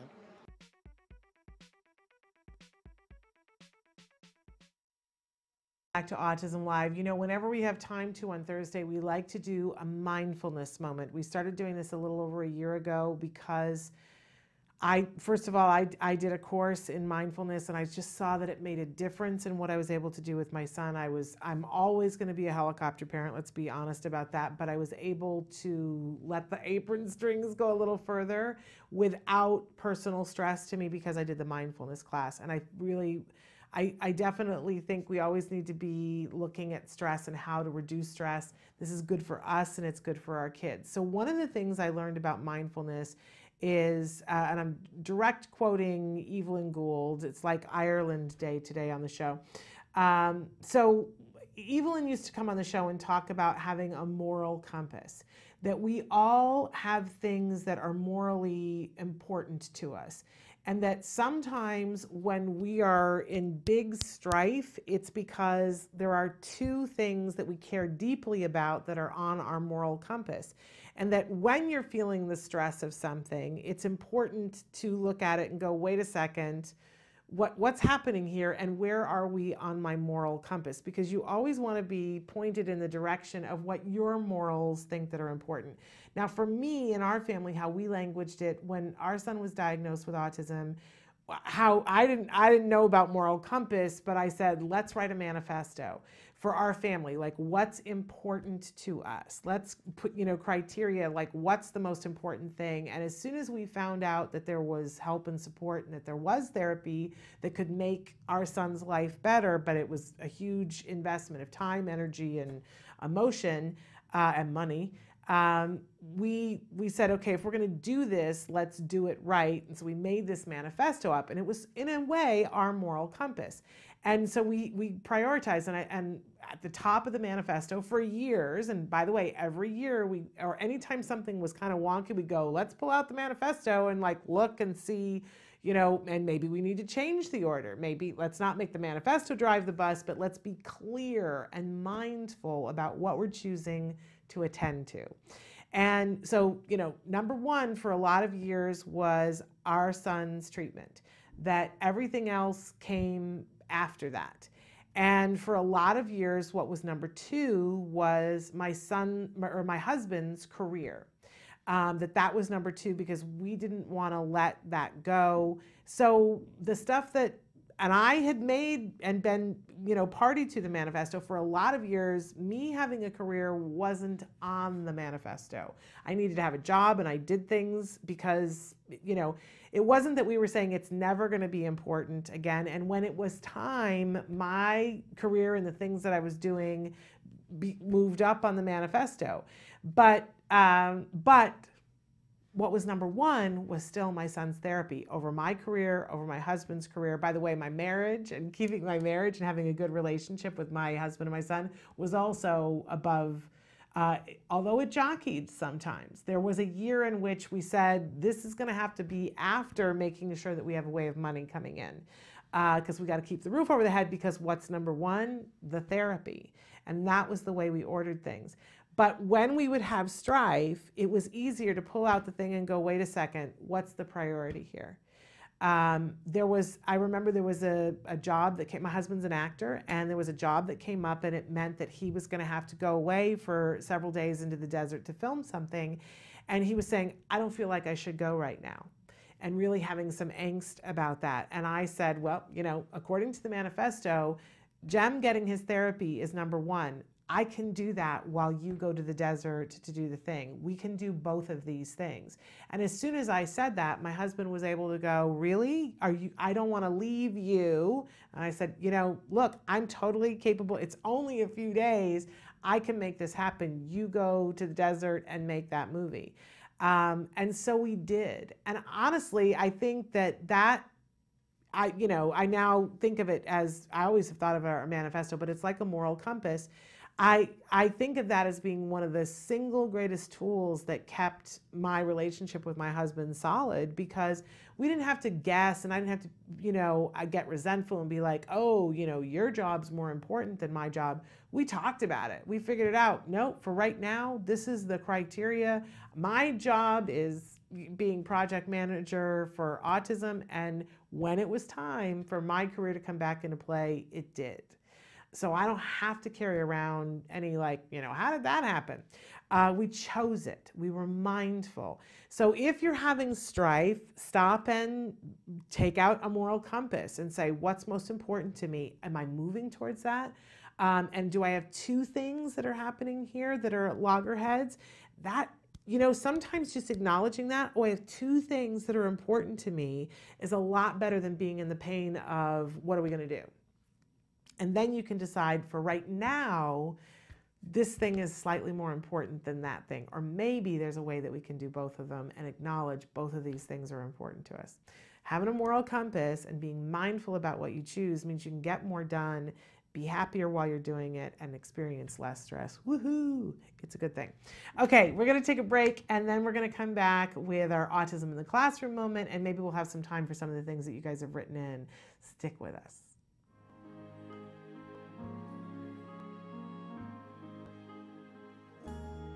Are those your eyes? Is that your smile? I've been looking at you forever, yet I never saw you before. Are these your hands? As a celebrity, whatever that means, you want to do what you can to give back. The way I've always looked at it, if I'm available, I'm going to be there. And when you get there and you see what folks are doing and the lives that they're touching, how can you not want to continue to be a part of it? And for the first time, I am looking. What can we all do to make a difference? Not only with trying to find a cure, but to help the children and the families that may not have the resources for these kids. When you're looking back at me, now I understand what... None of us are doing enough, but I think that we're doing as much as we possibly can. Because we all live in society, and the more we can all do to help society, the more it helps all of us. Yeah. And for the first time, I am looking in your eyes, and for the first time I'm seeing who you are. I can't believe how much I see when you're looking back at me. Now I understand what love is. Love is for the first time.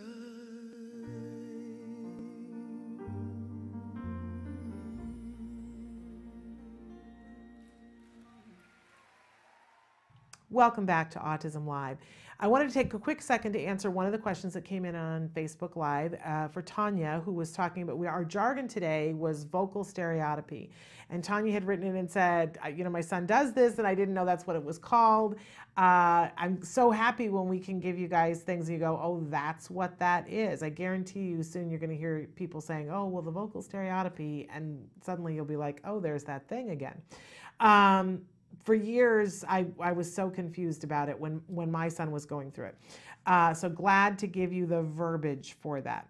And now you know when you go to talk to people and say, if you have concerns about vocal stereotypy, you can say, I'm concerned about his vocal stereotypy. And they'll go, oh, well, and like, all right, let's get right down to that.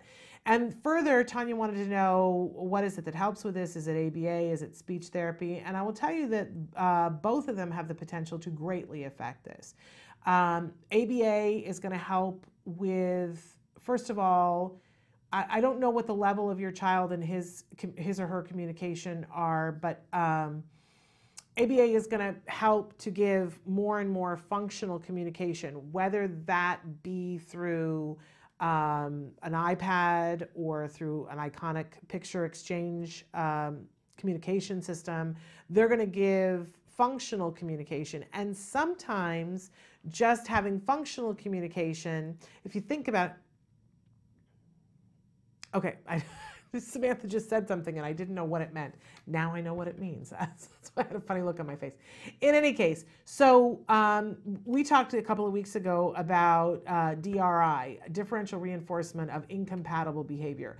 That sometimes if somebody is doing something that is not productive, or challenging behavior or self-injurious, we give them something that's incompatible, that they can't do it at the same time. So for instance, if we've got a kid who's constantly sissing, right, that's thing, like they're hitting a snare drum, and we give them functional communication in the form of speech so that they're able to say, more juice, please.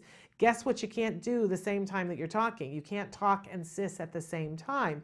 So, you know, it creates an environment in which it will definitely happen less and less and less, because the more words you have, the less time that you have to sis. There may still be, as I said this morning, times when we want to give them time to engage in whatever, because there are times when I hum, right? There's times when I sis. There's times when I talk to myself in the car. I'm just going to admit it. So ABA can help with that, and speech therapy by its very nature can help with it in terms of giving that incompatible behavior. But also ABA can work on the function of the behavior. The thing that I was saying is super duper important, is figuring out, what does it do for the child? Is it a way for them to comfort themselves? Is it a way to deal with boredom? You know, are they having head pain or stuffiness, and it helps to make those membranes vibrate?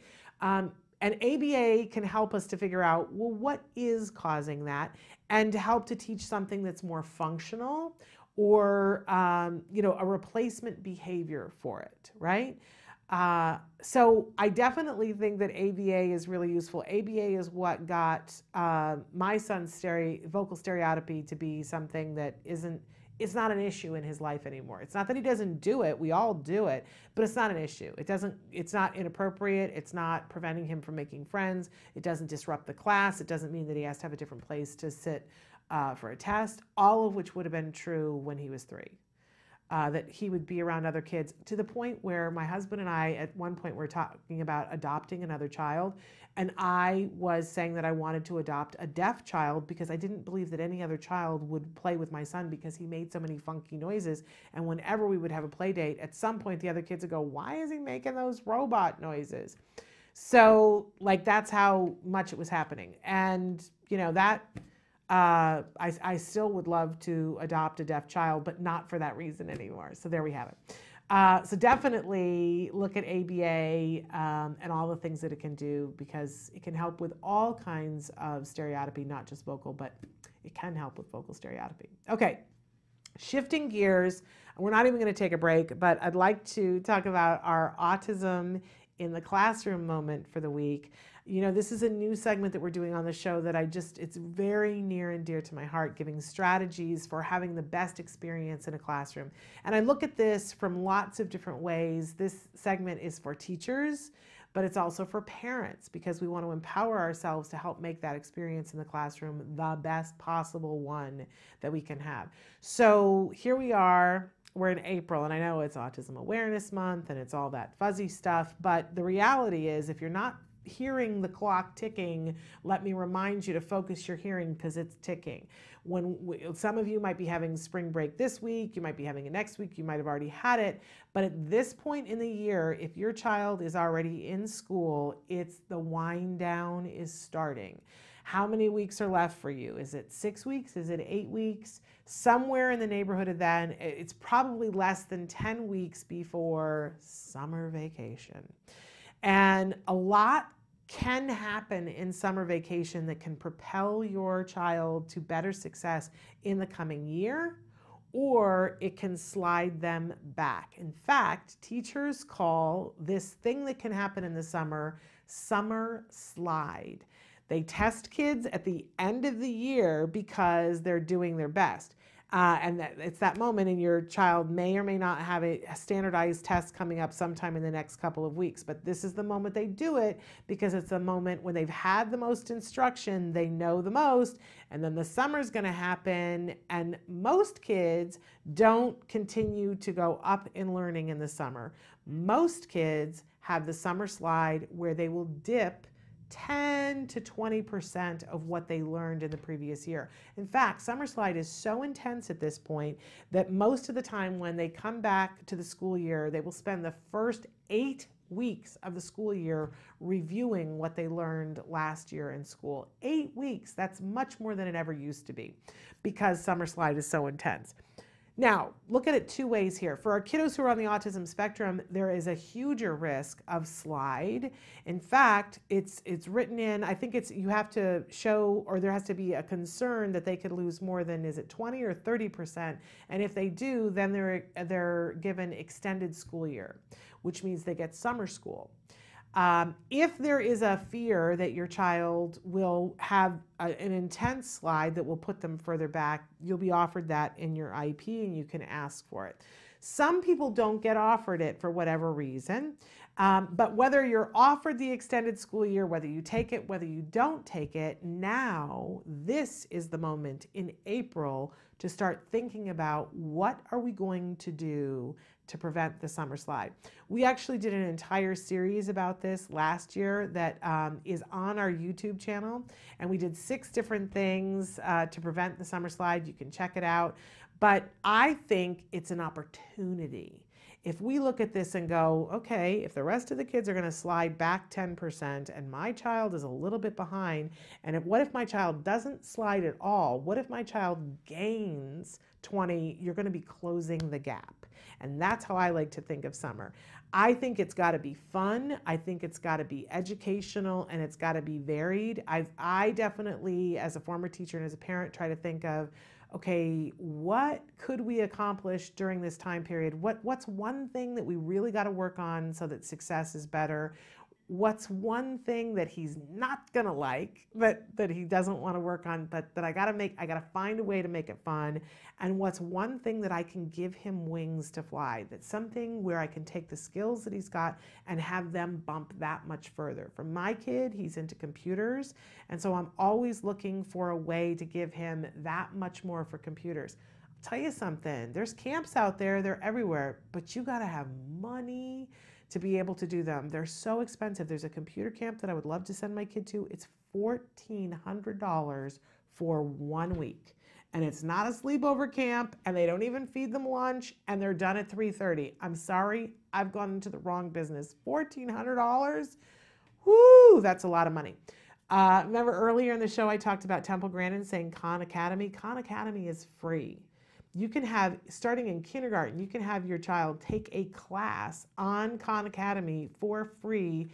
It's educational, it's fun, it has videos, it's a good thing. And there are lots of other sites as well, but Khan, K-H-A-N, every single subject that there is. Find something that they'll really love. You can start with early coding classes if they're interested in computers, but there's everything under the sun. There's painting, graphic arts, there's all kinds of things. Check it out. It's Temple Grandin approved and recommended. Okay, so prevent the summer slide. Think about it now so that you're not caught off guard when suddenly it's the last week in May and you go, oh no, danger, Will Robinson, what are we doing? Okay, and add in some cultural things too. I love taking my kid to museums.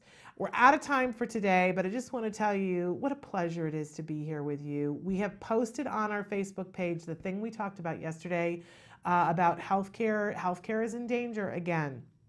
And there is a proposal right now that's making its way around the Hill that would take away the pre-existing condition and would take away the 10 essential health benefits.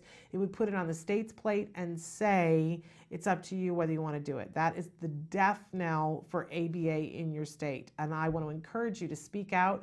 We've given you a list of representatives on our Facebook page, and Samantha's going to help me to make it so that they're interactive, that you can push a thing and go directly to that representatives page. Take a look at it. See if there's anybody who's in your district and let them know that that puts your child's health care and their ability to make progress in danger. We all have to stick together on this. We're totally out of time. I love you all. Air hugs.